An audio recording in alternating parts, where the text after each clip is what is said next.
Hello everyone, and welcome back to the Fluctus Channel. The intricate process involved with bringing a colossal aircraft to life is nothing short of amazing. Modern-day airplanes are brimming with state-of-the-art technologies and are considered a true sign of safety and integrity. With that said, the testing process for these machines is no easy task and requires a plethora of months-long tests.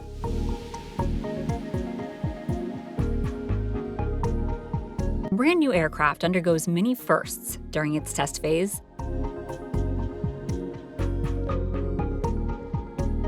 Once the aircraft rolls out of the production facility, it embarks on its first trial, the taxi test.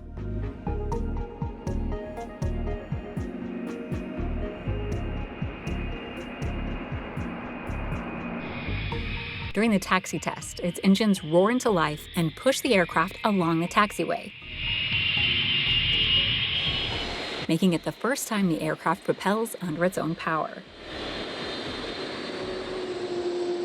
While the taxi test seems reasonably simple at first hand, several parameters, such as the aircraft's response to steering, the effectiveness of brakes, and the gear alignment, are closely monitored.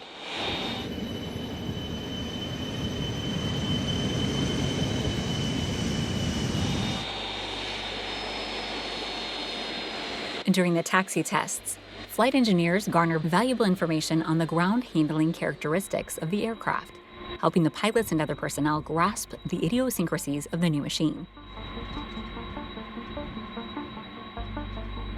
A commercial aircraft undergoes two types of taxi tests during its runway debut.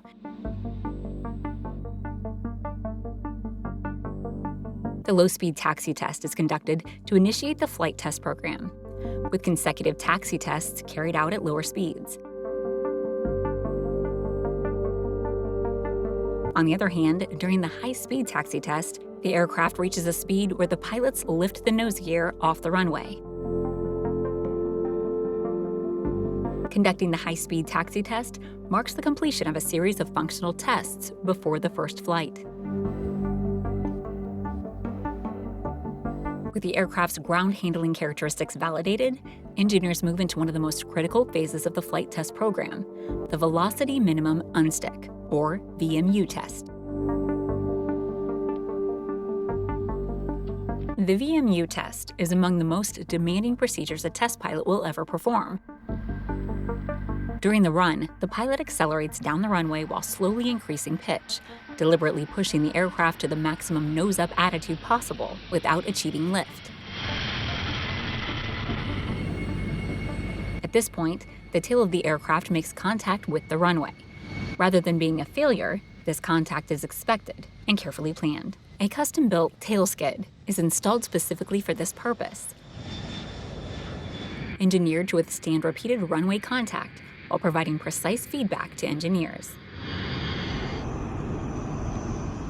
As the aircraft continues accelerating, the pilot maintains this extreme pitch attitude, effectively dragging the tail skid along the runway.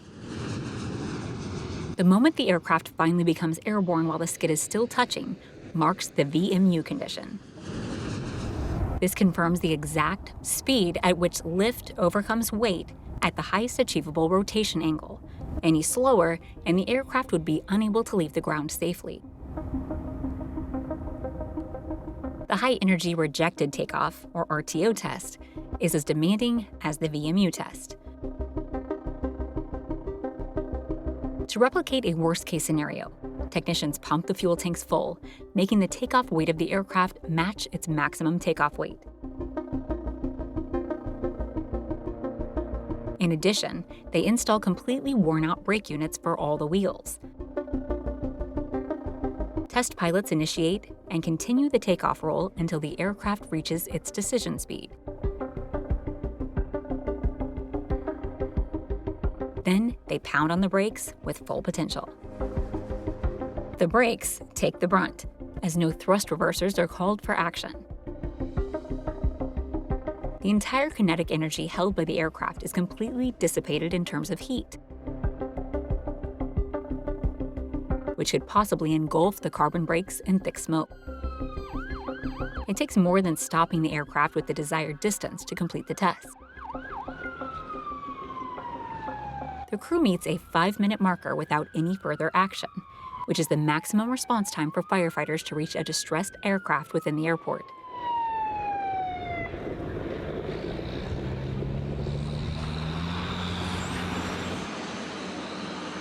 During the 5-minute time frame, carbon brakes may gleam with flames, reaching a temperature of 2,500 degrees Fahrenheit. Tires will deflate, as they are designed to deflate via fusible plugs when the air within the tire reaches a threshold temperature.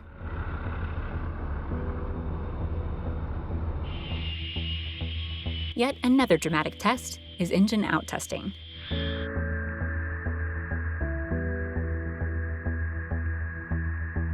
The non-flying pilot turns off one engine during the takeoff run, while the flying pilot responds to the asymmetric thrust with rudder inputs to control veering off. Successful execution of the test verifies the ability of the aircraft to tackle an engine-out scenario during the takeoff roll safely. Two pilots work hand in hand to execute the maneuver, as no room for error is accepted. The test reveals critical information on the handling characteristics of the new aircraft under single-engine operations with reduced thrust.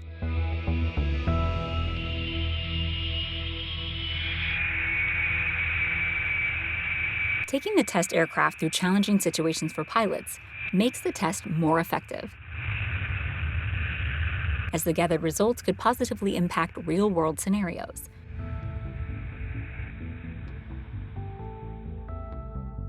One such test is the Crosswind test. As the name suggests, test pilots take the aircraft through a crosswind. While the runways are constructed in a way to face the wind in both landings and takeoffs, unprecedented meteorological conditions could upset the usual wind patterns.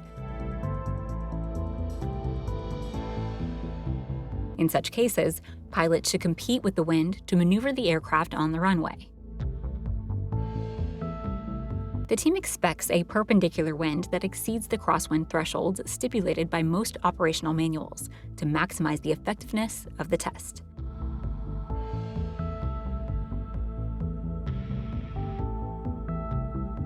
During the approach, pilots follow the crabbed technique, which keeps the wings level and the nose pointed toward the wind.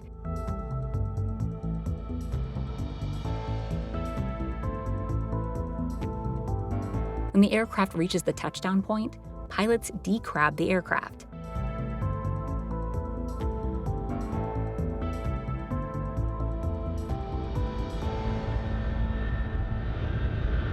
Decrabbing should take place at the right time. A too early decrab could drift the airplane on the runway, and a late decrab could exert excessive force on the landing gears.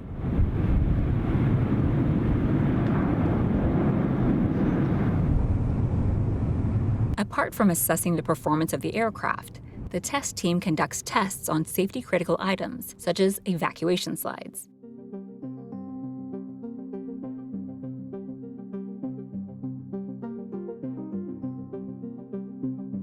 A slide is the final lifeline for the expedited evacuation of the passengers and crew upon a crash landing.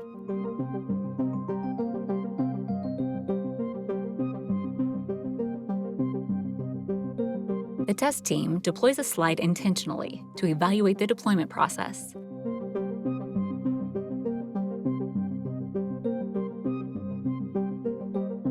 The slide should deploy to its final shape in less than 6 seconds and withstand a 25-knot wind during the unfurling. The ultimate intention of the slide deployment test is to ensure the correct and swift operation of the slide.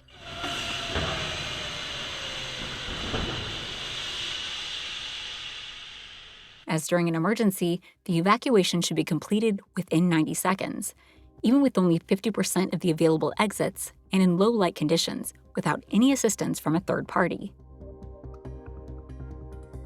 An escape slide is provided with all the measures necessary to improve its effectiveness. The color, texture, and shape are all carefully selected. keeping the vitality of a slide during an emergency in mind. When we look at this slide, the main material used is a polyurethane coated nylon, basically the same as your general windbreak or waterproof jacket you may buy in the shops. All escape slides are painted grey, and there's a reason for that. It's actually a special grey paint which is reflective of heat, and of course if there's a fire you need to make sure that it can withstand it for a certain period of time so it doesn't melt in case there's an evacuation. Slide manufacturers have devised an ingenious idea of employing an aspirator that sucks a sweeping surge of atmospheric air through a venturi to fill up the slide in less than 6 seconds.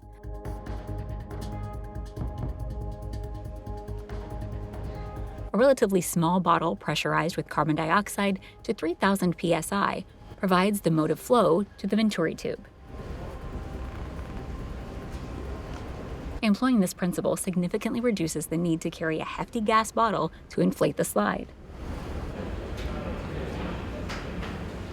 Additionally, the aspirator is lightning fast at gulping a tremendous amount of air compared to inflating with a larger bottle.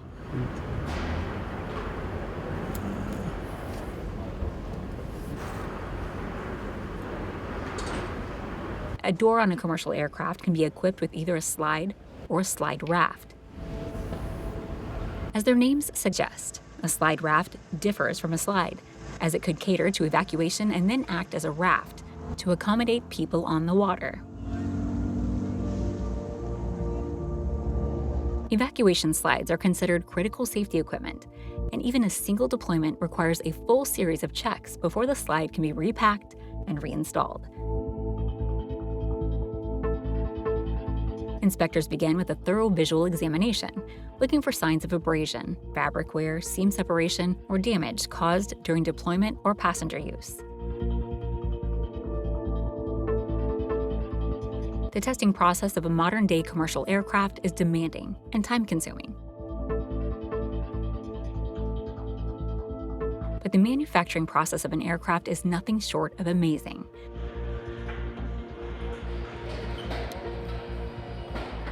Putting thousands of parts together to bring a colossal airliner to life is a task of its own. An aircraft manufacturer does not manufacture each and every part of the aircraft under one roof. Different parts provided by manufacturers across the globe unite in the final assembly line to piece together a brand new aircraft.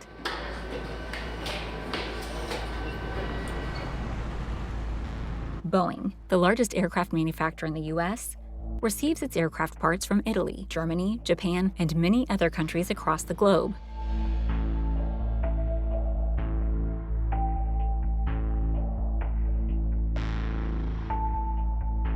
The culmination of all the hard work in the workshops, facilities around the world, the final assembly line, and the test facilities is the delivery of the aircraft to its buyer.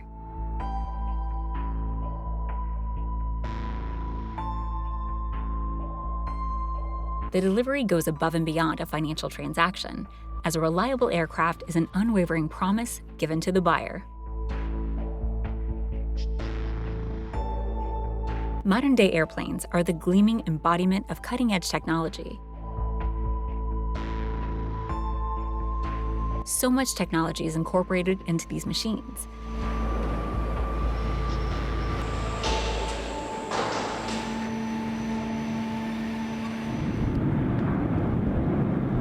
With that said, the meticulous testing process is what redefines the level of safety and integrity of these intricate flying machines.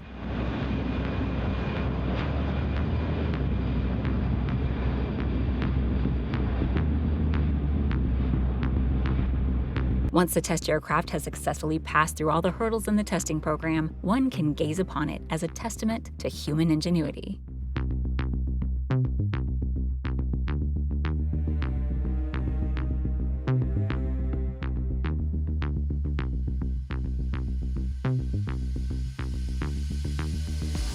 That's the end of this video. I hope you enjoyed it. Make sure to subscribe to this channel so you don't miss any of our new content. See you next time.